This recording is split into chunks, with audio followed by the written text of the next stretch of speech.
guys, welcome to another episode of Off-Road Hub. My name is Ken. Thank you so much for watching. Today I'm going to catch you up on a little bit of where I'm at and where I'm going.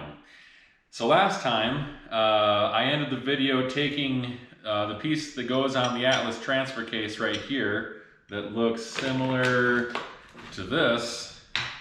I took that to a machine shop to have part of it machined out. Well, that was on Wednesday morning, and it's now Friday afternoon. They haven't gotten it back to me yet. So, no surprise there. These things just happen. So while I wait for that to get back to me, there are some things under the vehicle that I can do to prepare for the installation of the Atlas. There's an oil seal that needs to be changed. I need to check the stick out for this spud shaft.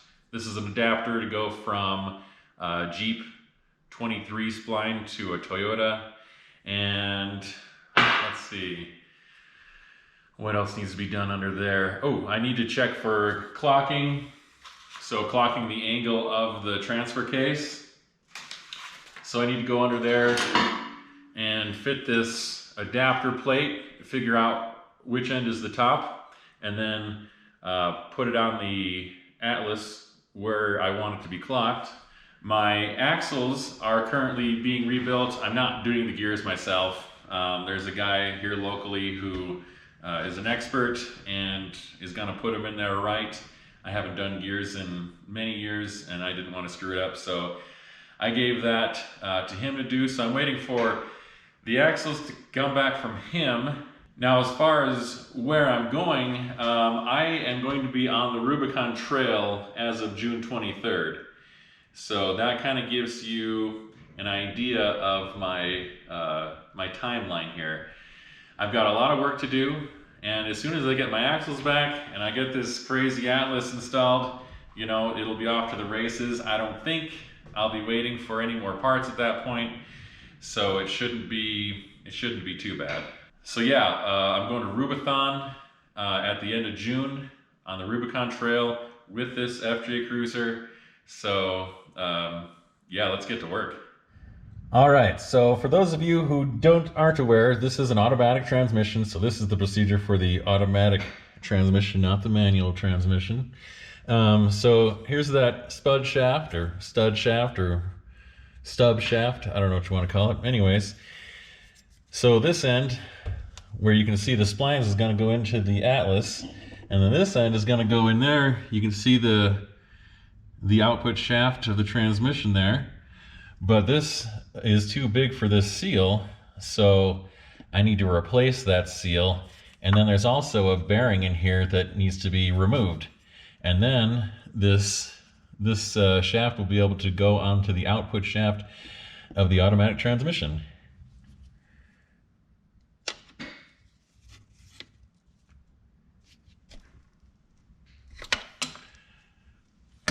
Just that easy. There it is.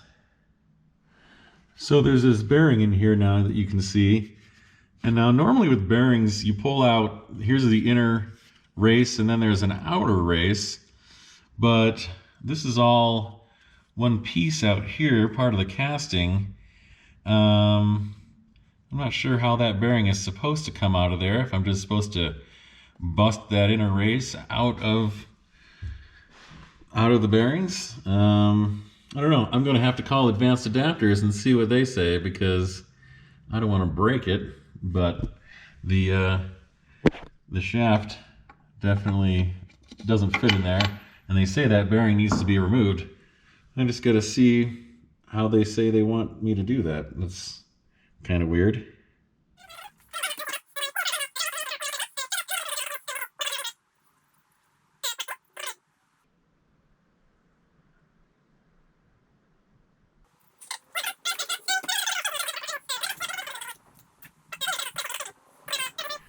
Okay, so I was just on the phone with Advanced Adapters, and apparently I'm lucky in that only about 1 in 30 or 1 in 40 tail housings have that bearing that need to be removed. So that's awesome, and I have to remove the tail housing from the transmission because apparently it looks like that bearing is pressed in from the other side. So I need to remove the housing and then pull the bearing out that way. So hopefully that isn't too tricky. I don't know about you, but I find painting a little bit therapeutic, and this adapter plate is bare steel, so it needs to be painted so it doesn't just instantly rust. So I'm going to do that for a minute.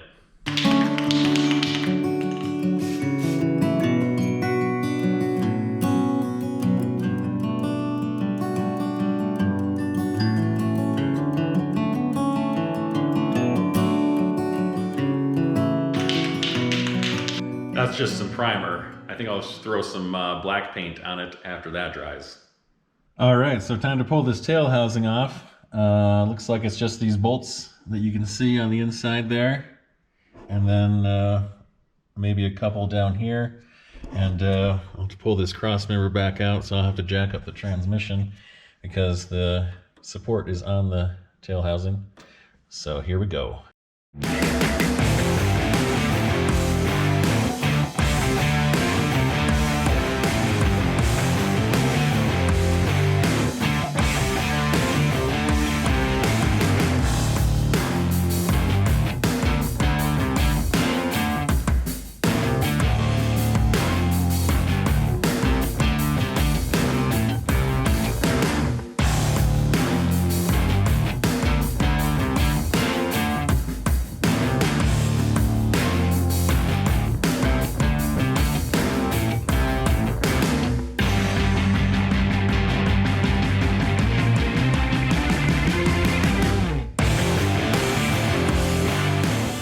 All right, so I got the tail housing here on the bench, and there's our bearing right there. And from the other side,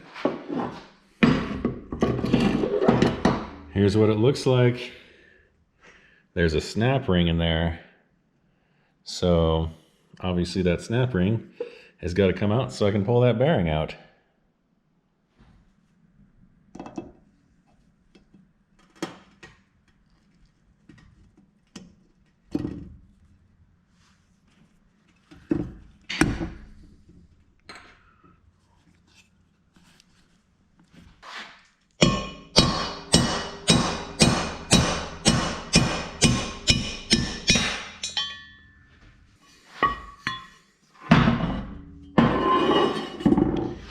All right, there's our bearing.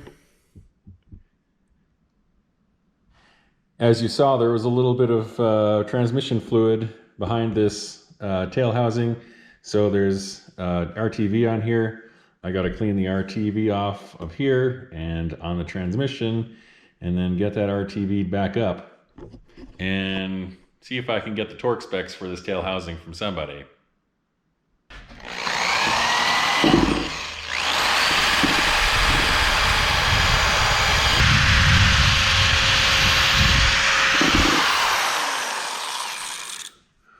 Just going to degrease this with a little acetone.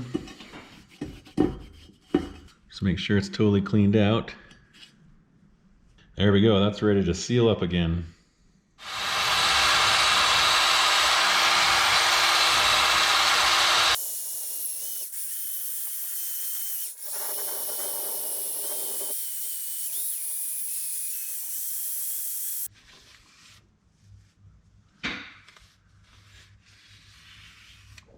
All right, there we go. The transmission's all cleaned up, ready to be resealed. I'm gonna finish painting this adapter plate really quick.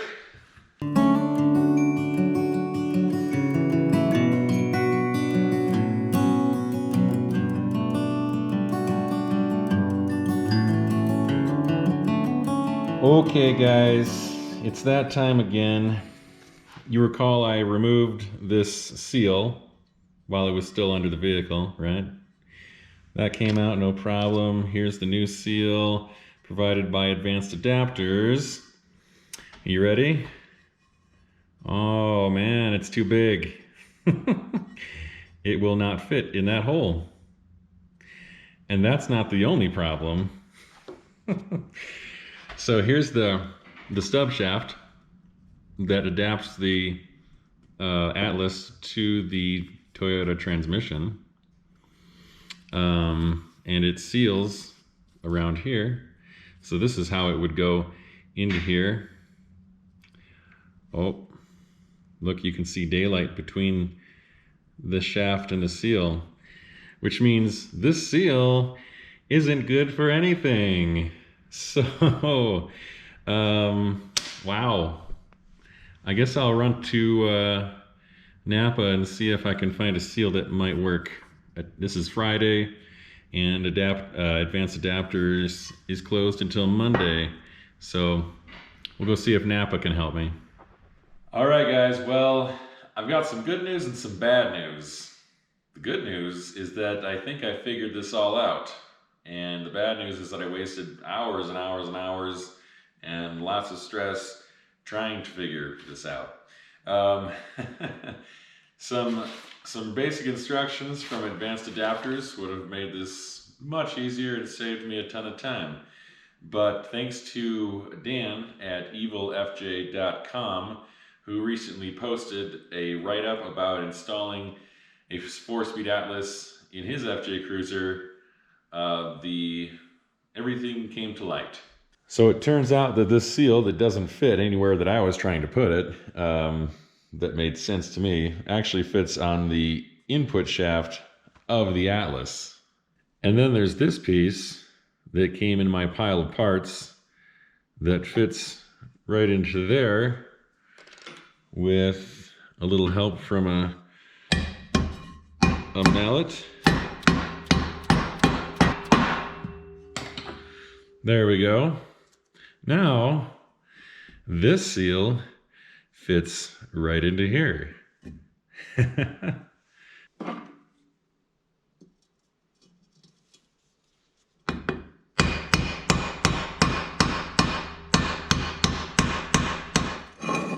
There we go.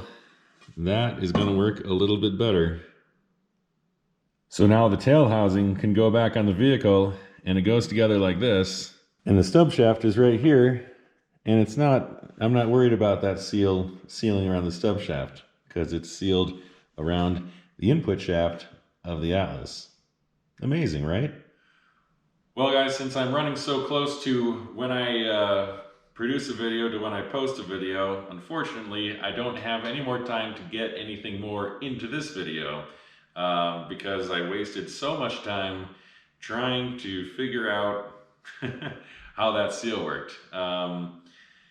Advanced Adapters, get some instructions going, because that would be extremely helpful to guys like me that haven't done, a dozen of these before. I'm really excited because now I feel like I'm going to be able to make some real progress and finally get this thing under the vehicle. That's going to be amazing. So look forward to that on Thursday. Cross your fingers. Thanks as always for watching. I super appreciate it. Thanks for coming along and watching this build. Give me a like if you like this video, and subscribe if you haven't already, so that I can share new content with you every Monday and Thursday, and you can follow along on all my stumbling blocks on this build and everything else that I do. So we'll see you next time.